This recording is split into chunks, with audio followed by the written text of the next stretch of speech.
Wish very happy birthday dear Manoj Devasi. May God bless you. आप सदा खुश रहो, हमेशा मुस्कुराते रहो।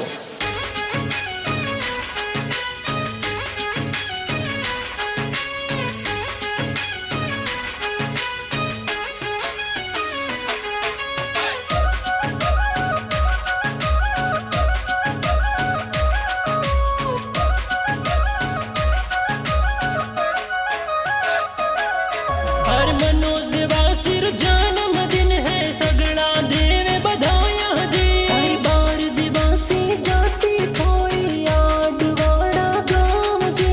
बर्थडे जोर मनाओ जी। जाला रम जी पापा जी, थोर केक ये तो लावे जी।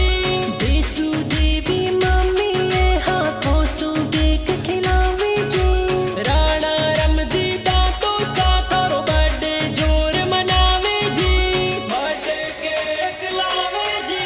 बसी देवी दादी साये बर्थडे विश करावे जी। कसना रम जी काको साथ और जन्म दिवस में आवे जी। पूजा जोसना भुआ साथों बर्थडे गिफ्ट देवी जी। वाला रम जी भुआड़ो सा जन्म दिवस में आवे जी। लाखा रम जी मेथी देवी नानो नानी बर्थडे में आवे जी। जीवा रम जी वाला रम जी बर्थडे में पधारे जी। कांति लाल जी मामू साथों बर्थडे विश करावे जी। मसरू देवी पूजा देवी मम्मी सा बर्थडे में ड्रेस लावे जी। गदना देवी डाया रम जी मसी मसोसा पधारे जी।